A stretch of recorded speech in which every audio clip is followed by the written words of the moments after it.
ఈ రోజు వెల్లుల్లి బెండకాయ వేపుడు ఎలా చేయాలంటే బెండకాయలను ఇలా తలా తోకలు ఇలా కట్ చేసేసి అన్నిటినీ ఇలా చీరుకోవాలి.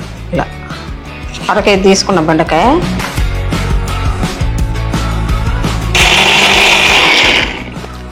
కొబ్బరిను ఎల్లిపాయలు వేసా. ఇప్పుడు నేను ఉల్లిగడ్డలు కట్ చేసుకున్నా కదా, అవి కూడా ఇందులో వేసేసి మిక్సీ పట్టేస్తా.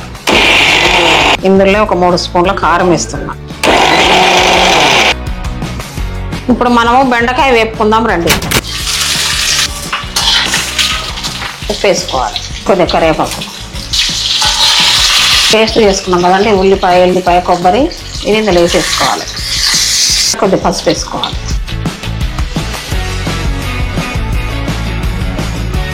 వెల్లుల్లి బెండకాయ వేపుడు అయిపోయిందండి. ఇప్పుడు నేను ఇది టేస్ట్ చేసి మీకు ఎలా ఉందో చెప్తాను. చాలా బాగుందండి.